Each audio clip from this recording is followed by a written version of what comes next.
नमस्कार, दोपहर समाचार में आपका स्वागत है।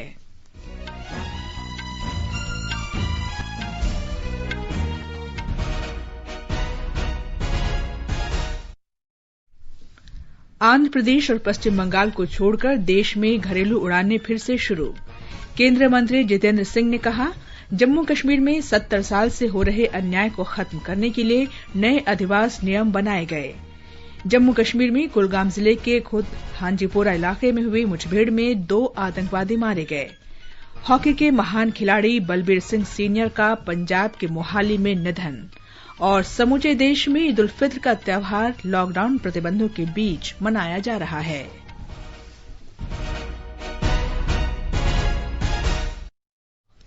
दोपहर समाचार में मैं हूं कनकलता और मेरे साथ हैं मेरे सहयोगी निखिल कुमार। आंध्र प्रदेश और पश्चिम बंगाल को छोड़कर देश में घरेलू उड़ानें फिर से शुरू हो गई हैं। दिल्ली हवाई अड्डे से आज शुरू हुई हवाई सेवाओं में पहली उड़ान सवेरे 4:45 पर पुणे के लिए रवाना हुई। इस बीच दिल्ली हवाई अड्डे से अभी तक करीब 80 उड़ानें रद्द की जा चुकी हैं। 25 मार्च से सभी नियमित वाणिज्यिक यात्री उड़ानें उस समय निलंबित कर दी गई थी जब प्रधानमंत्री नरेंद्र मोदी ने कोविड-19 से निपटने के लिए राष्ट्रव्यापी लॉकडाउन की घोषणा की थी। हैदराबाद के शमशाबाद अंतर्राष्ट्रीय हवाई अड्डे के घरेलू टर्मिनल से सवेरे 8 बजे पहली उड़ान रवाना हुई। इसमें 12 यात्री कर्नाटक के विद्यानगरम गए। शमशाबाद हवाई अड्डे पर सवेरे 8:30 बजे पहली उड़ान बंगलुरु से पहुंची। इस विमान में 104 यात्री सवार थे।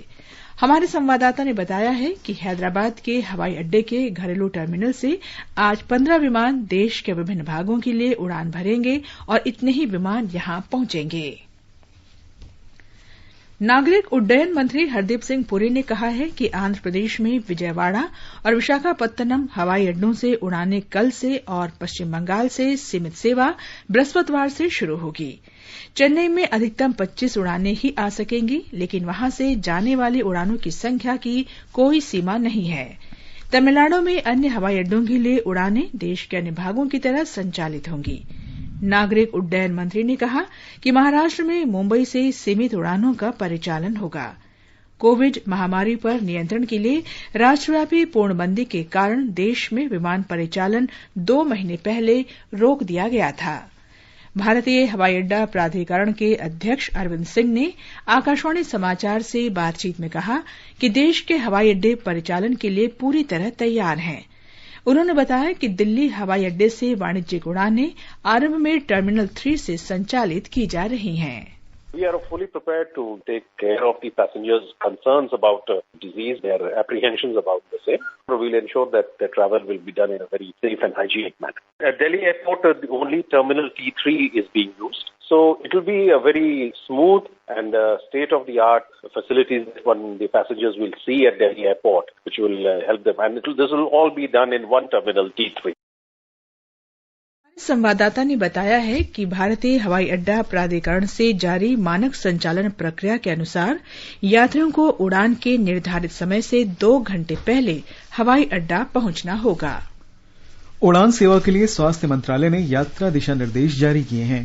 केंद्र ने राज्यों से यह सुनिश्चित करने को कहा है कि वे हवाई अड्डों, रेलवे स्टेशनों तथा बस अड्डों पर थर्मल स्क्रीनिंग की सुविधा दें। स्वास्थ्य मंत्रालय द्वारा जारी दिशा निर्देशों के अनुसार यात्रियों को एयरपोर्ट, रेलवे स्टेशन और बस स्टैंड के अलावा यात्रा के दौरान भी सभी सावधानियों का पालन करना होगा।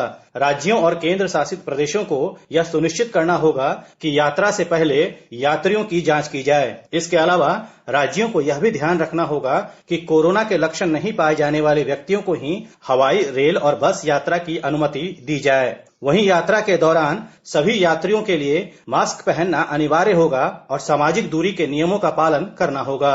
इन दिशा निर्देशों में यह भी कहा गया है कि हवाई अड्डों, रेलवे स्टेशनों और बस अड्डों पर कोविड-19 से संबंधित एहतियाती कदमों के संबंध में घोषणा की जाए और लोगों को जानकारी दी जाए। इन सभी स्थानों की नियमित रूप से सफाई की जाए और साबुन एवं सैनिटाइजर की उपलब्धता सुनिश्चित की जाए। अगर किसी यात्री में कोरोना के किसी तरह के लक्षण दिखाई देते हैं तो उन्हें कॉल सेंटर 1075 या जिला सर्विलांस अधिकारी को सूचित करना होगा। दीपेंद्र कुमार, आकाशवाणी समाचार।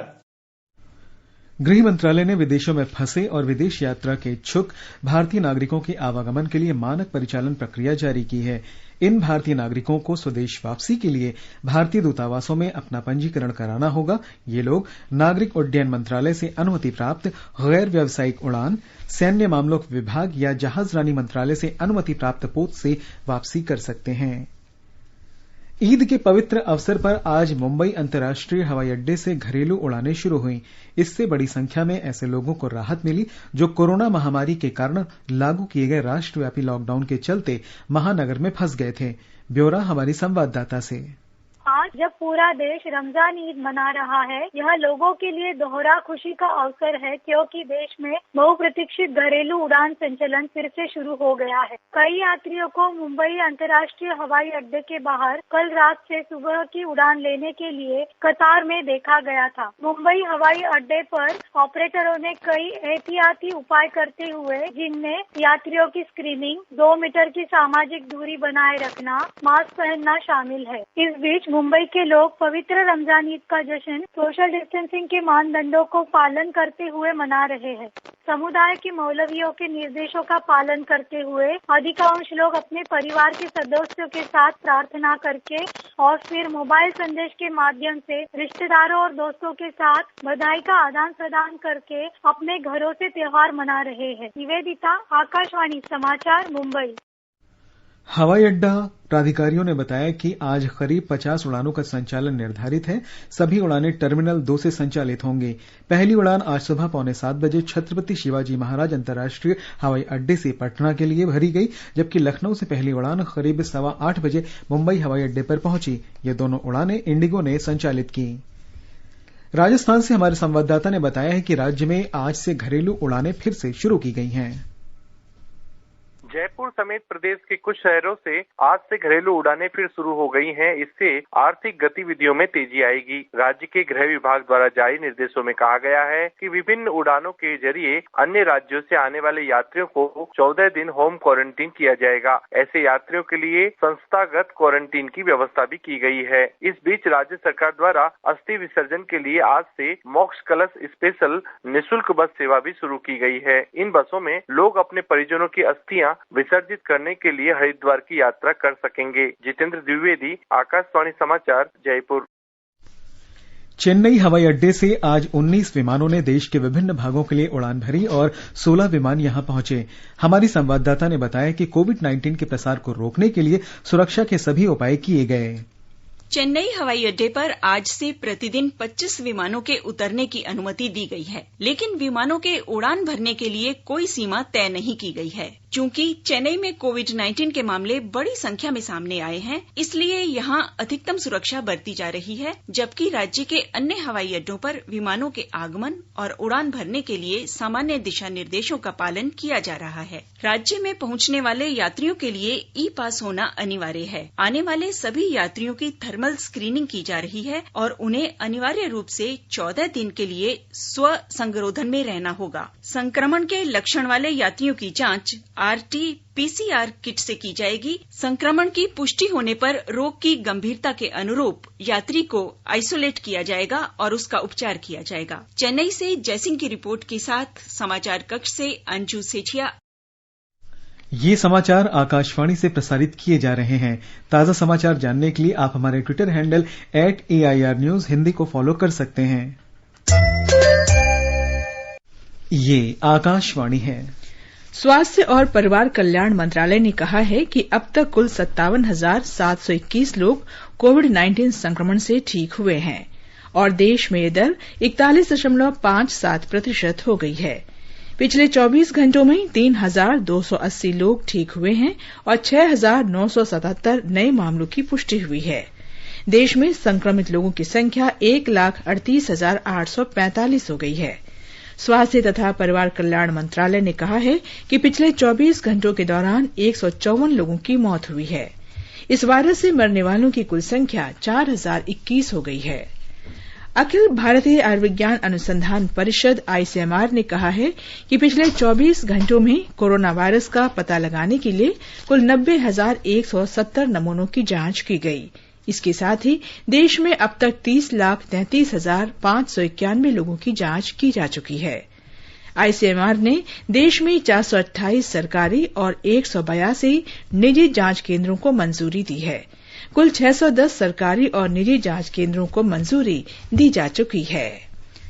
इस बीच गुजरात उच्च न्यायालय ने कोविड-19 जांच के लिए निजी प्रयोगशालाओं को अनुमति न देने के राज्य सरकार के फैसले पर सवाल उठाया है। न्यायालय ने राज्य सरकार को निर्देश दिया है कि वो जांच के लिए निजी और सरकारी अस्पतालों को सक्षम बनाने के लिए अधिकतम जांच किट प्राप्त करे। इस पर उप मुख्यमंत्री नितिन पटेल ने कहा कि सरकार अगले सप्ताह इस बारे में अपनी रिपोर्ट प्रस्तुत करेगी। न्यायालय की खंडपीठ ने अपने आदेश में यह भी कहा है कि एनएबीएल द्वारा मान्यता प्राप्त और आधारभूत संरचना के लिए मानदंडों की कसौटी पर खरी उतरने वाली प्रयोगशालाओं को कोविड-19 जांच की अनुमति दी जानी चाहिए। सरकार ने कहा है कि कोविड-19 महामारी से निपटने के लिए देश में स्वास्थ्य सुविधाओं का पर्याप्त ढांचा स्थापित कर लिया गया है। इन सुविधाओं को 3 श्रेणियों में समर्पित कोविड अस्पताल, कोविड स्वास्थ्य केंद्र और कोविड देखभाल केंद्र में बांटा गया है। स्वास्थ्य मंत्री डॉक्टर हर्षवर्धन ने कहा कि इन केंद्रों में पर्याप्त संख्या में आइसोलेशन और आईसीयू बिस्तर तथा अन्य सुविधाएं मौजूद हैं।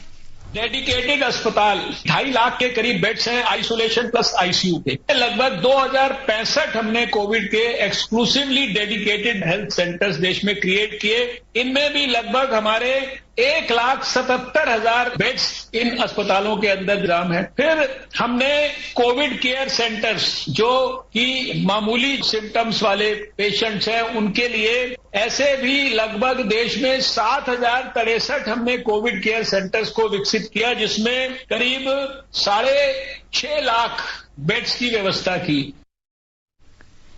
दिल्ली के मुख्यमंत्री अरविंद केजरीवाल ने कहा है कि राष्ट्रीय राजधानी क्षेत्र में लॉकडाउन में छूट के बाद कोविड-19 की स्थिति नियंत्रण में है। उन्होंने कहा कि हालांकि संक्रमण के मामलों में धीरे धीरे बढ़ोत्तरी हो रही है और अधिकांश मामलों में मामूली लक्षण पाए गए हैं। उन्होंने कहा कि कोरोना मामलों में वृद्धि होती है तो सरकार इससे निपटने के लिए पूरी तरह तैयार है। श्री केजरीवाल ने कहा कि चौथे लॉकडाउन की शुरुआत तक इस वायरस के 3,500 मामलों की पुष्टि हुई थी। उन्होंने कहा कि 3,314 मरीजों का घर में इलाज चल रहा है और 2,000 लोग अस्पताल में भर्ती हैं। उन्होंने कहा कि अब तक 13,418 मामलों की पुष्टि हुई है। इसमें से 6,540 लोग ठीक हो गए हैं। मुख्यमंत्री ने कहा कि संक्रमित लोगों के इलाज से मना करने वाले निजी अस्पतालों को कारण बताओ नोटिस जारी किया गया है। असम में आज कोविड-19 के 74 नए मामलों की पुष्टि हुई। राज्य के स्वास्थ्य मंत्री हिमंत बिस्व शर्मा ने एक ट्वीट संदेश में कहा कि राज्य में संक्रमित लोगों की कुल संख्या 402 हो गई है। उन्होंने स्पष्ट किया कि सभी संक्रमित लोग बाहर से आए हैं। मध्य प्रदेश में पिछले 24 घंटों में कोविड-19 संक्रमण के 294 नए मामले दर्ज किए गए। राज्य में अब संक्रमित लोगों की संख्या 6,665 हो गई है। कोरोना से मरने वालों की संख्या बढ़कर 290 हो गई है। सबसे अधिक 114 मरीजों की मौत इंदौर में हुई है। एक अच्छी खबर है कि 3,408 लोग ठीक हो चुके हैं, जो कि संक्रमित लोगों की संख्या की आधी है। ब्यौरा हमारे संवाददाता से। मध्य प्रदेश के इंदौर जिले में सबसे अधिक 3,008 मामले सामने आए हैं। इंदौर के अलावा भोपाल में 1,241, उज्जैन में 553, बुरहानपुर में 271, खंडवा में 222 और जबलपुर में 209 मामले हैं। इस बीच मध्य प्रदेश सरकार ने ई टिकट को हवाई और रेल यात्रा के लिए ई पास के रूप में मान्यता दे दी है। अपर मुख्य सचिव और राज्य नियंत्रण कक्ष के प्रभारी आईसीपी केशरी ने सूचित किया है कि चूंकि केंद्र सरकार ने रेल और हवाई यात्रा करने की अनुमति केवल ई टिकट से दी है, इसलिए इन्हें ई पास के रूप में मान्य करने का निर्णय लिया गया है। यह ई पास निवास से रेलवे स्टेशन और हवाई अड्डे तक ही मान्य होगा। उल्लेखनीय है कि राज्य सरकार ने पहले ही राज्य में ई पास सुविधा में छूट दे दी है। अब केवल इंदौर, उज्जैन और भोपाल के नागरिकों के लिए ई पास अनिवार्य है। इसके अलावा अन्य राज्यों से मध्य प्रदेश में आने वाले लोगों के लिए ई पास को फिलहाल अनिवार्य रखा गया है। संजीव शर्मा, आकाशवाणी समाचार, भोपाल। नागालैंड में कोविड संक्रमण के 3 मामलों की पुष्टि हुई है, जिसमें से 2 दीमापुर और 1 कोहिमा का है। ये मामले चेन्नई से वापस आए लोगों में पाए गए हैं। राज्य के स्वास्थ्य परिवार कल्याण विभाग के सचिव मैन्यू खॉल जॉन ने आज कोहिमा में संवाददाताओं से बातचीत में कहा कि कोविड-19 की रोकथाम के लिए संपर्कों की पहचान और निगरानी की जा रही है। स्वास्थ्य मंत्रालय ने कहा है कि भारत ने व्यक्तिगत सुरक्षा उपकरण पीपीई और N95 मास्क से संबंधित घरेलू उत्पादन क्षमता में महत्वपूर्ण बढ़ोतरी की है और राज्यों तथा केंद्र शासित प्रदेशों की जरूरतें भी भलीभांति पूरी की जा रही हैं। देश में आज 3 लाख से अधिक पीपीई और N95 मास्क प्रतिदिन बनाए जा रहे हैं। राज्यों और केंद्र शासित प्रदेशों तथा केंद्रीय संस्थानों को 111 लाख N95 मास्क और 74,48,000 पीपीई उपकरण प्रदान किए गए हैं। और आगे बढ़ने से पहले मुख्य समाचारों पर एक नजर। आंध्र प्रदेश और पश्चिम बंगाल को छोड़कर देश में घरेलू उड़ानें फिर से शुरू। केंद्रीय मंत्री जितेंद्र सिंह ने कहा, जम्मू कश्मीर में 70 साल से हो रहे अन्याय को खत्म करने के लिए नए अधिवास नियम बनाए गए। जम्मू कश्मीर में कुलगाम जिले के खुद हांजीपुरा इलाके में हुई मुठभेड़ में 2 आतंकवादी मारे गए। हॉकी के महान खिलाड़ी बलबीर सिंह सीनियर का पंजाब के मोहाली में निधन। और समूचे देश में ईद उल फितर का त्योहार लॉकडाउन प्रतिबंधों के बीच मनाया जा रहा है। वंदे भारत मिशन का दूसरा चरण कल से शुरू होगा और 8 जून तक चलेगा। इस चरण में अधिकतम उड़ानें संयुक्त अरब अमारात से संचालित की जाएंगी।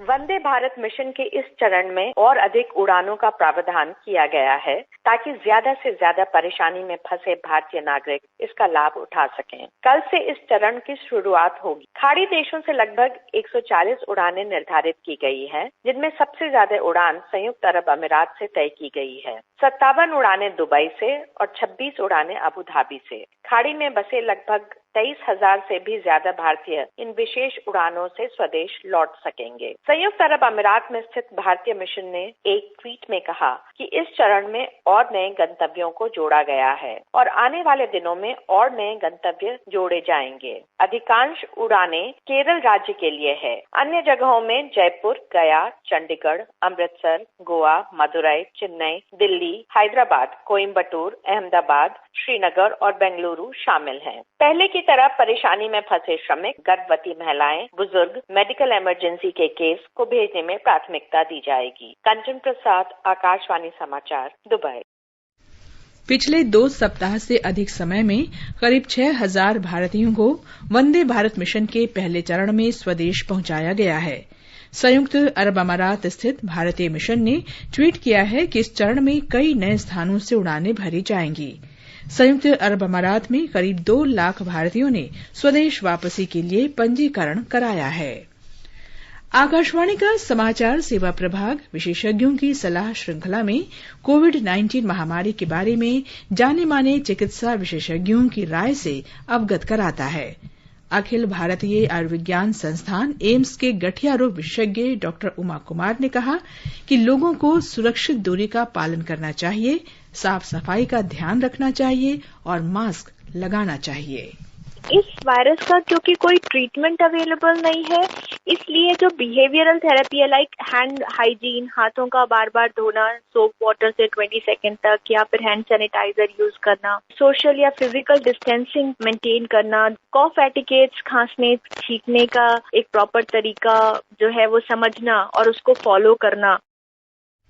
भारतीय जन स्वास्थ्य संस्थान में डॉक्टर के श्रीनाथ रेड्डी ने कहा कि कोविड-19 की चुनौतियों से निपटने में भारत की स्थिति विश्व में बेहतर है और एहतियाती उपायों से अच्छे परिणाम मिल रहे हैं।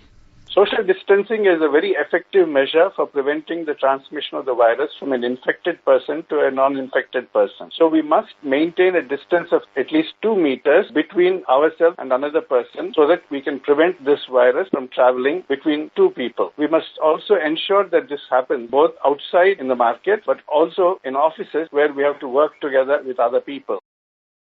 आकाशवाणी का समाचार सेवा प्रभाग आज फोन इन कार्यक्रम में कोविड-19 पर विशेष परिचर्चा प्रसारित करेगा। ये कार्यक्रम रात 9:25 से एफएम गोल्ड और अतिरिक्त मीटरों पर सुना जा सकता है। राम मनोहर लोहिया अस्पताल के वरिष्ठ चिकित्सक डॉक्टर ए.के. वार्ष्णेय इस कार्यक्रम में हिस्सा लेंगे। श्रोता स्टूडियो में सीधे फोन कर विशेषज्ञों से सवाल पूछ सकते हैं। नंबर है 011-2331-4444। हमारा टोल फ्री नंबर है 1800-115767।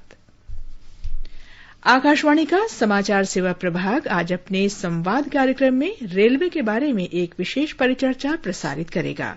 ये कार्यक्रम शाम 7:10 से एफएम गोल्ड और अतिरिक्त मीटरों पर सुना जा सकता है। श्रोता यात्री रेलगाड़ियों के बारे में हमारे स्टूडियो में बैठे विशेषज्ञों से फोन कर सवाल पूछ सकते हैं। नंबर है 011-2331-4444। हमारा टोल फ्री नंबर है 1800-115767। जानी मानी अभिनेत्री सोनाली बेंद्रे ने लोगों से घर पर रहने की अपील की है और कहा है कि आप स्वयं को घर में रखकर और लोगों को सुरक्षित रखने में योगदान दे सकते हैं।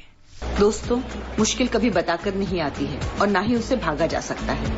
आज हमारे सामने मुश्किल है और हमें उसका सामना करना है।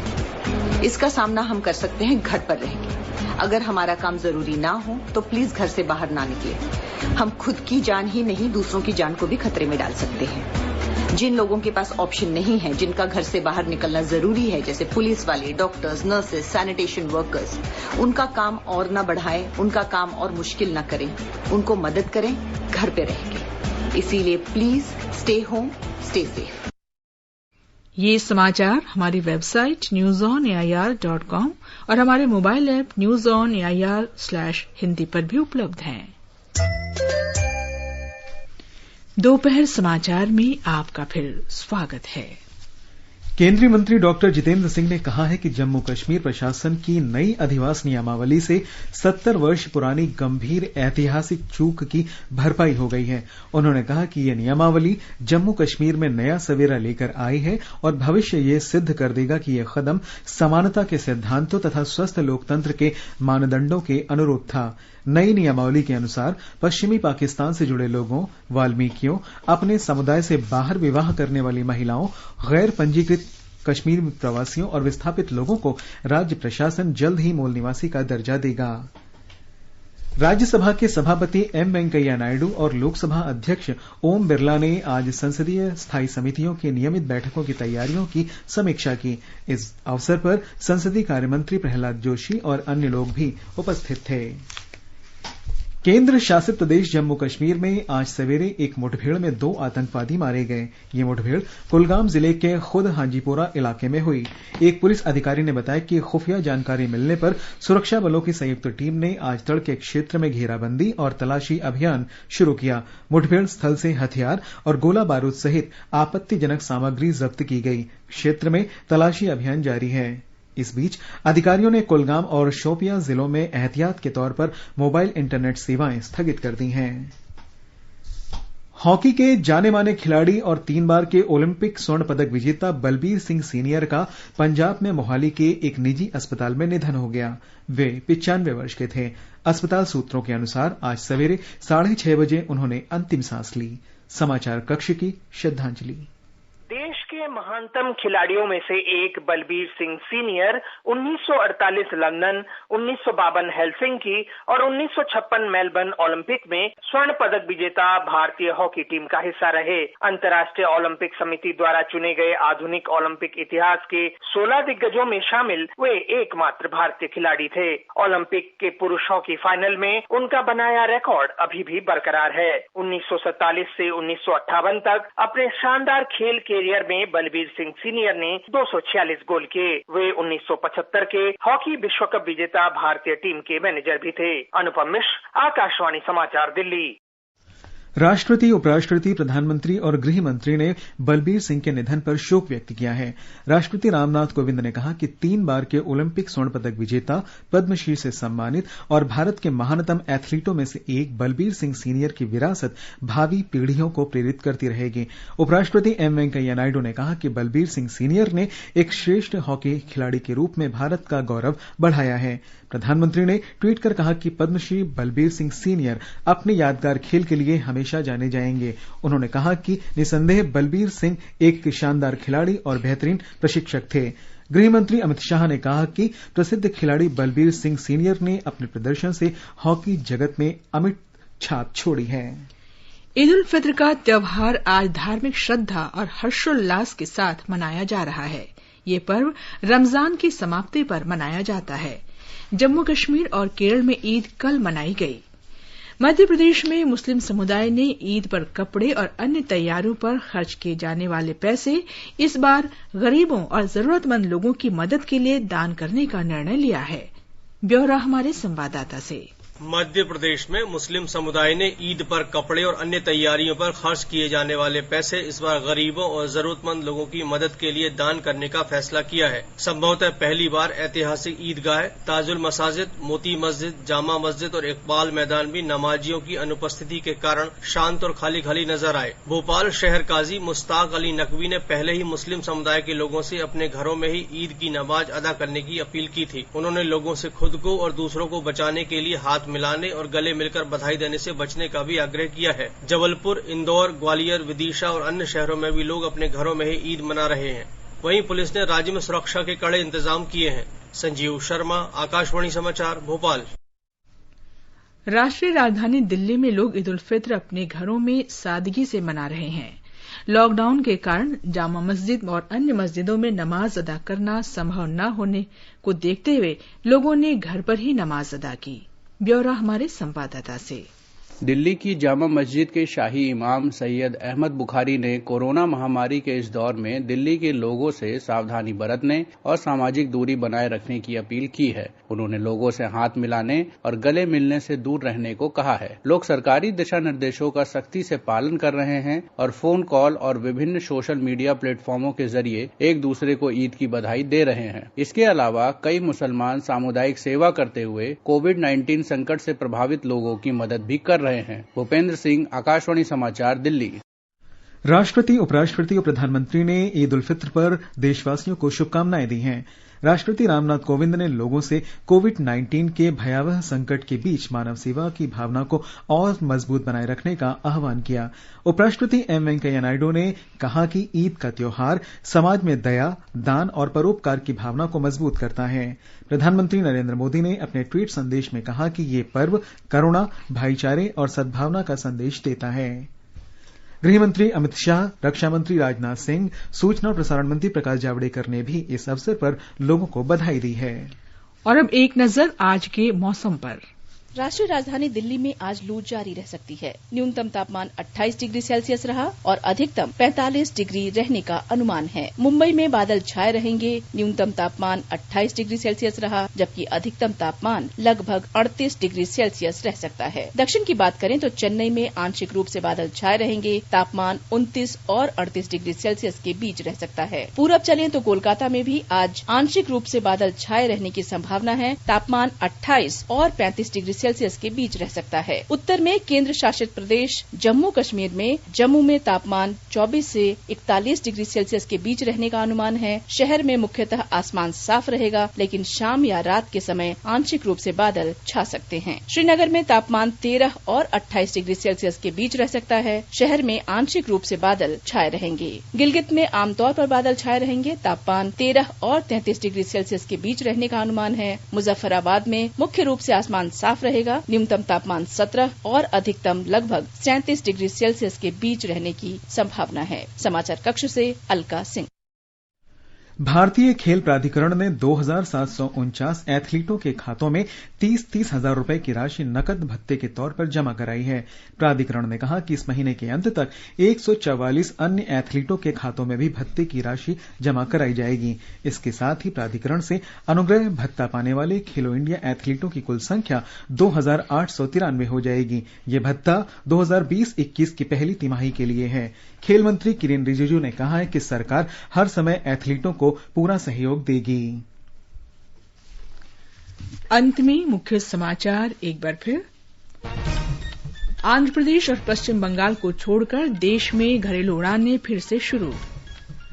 केंद्रीय मंत्री जितेंद्र सिंह ने कहा, जम्मू कश्मीर में 70 साल से हो रहे अन्याय को खत्म करने के लिए नए अधिवास नियम बनाए गए। जम्मू कश्मीर में कुलगाम जिले के खुद हांजीपोरा इलाके में हुई मुठभेड़ में 2 आतंकवादी मारे गए। हॉकी के महान खिलाड़ी बलबीर सिंह सीनियर का पंजाब के मोहाली में निधन।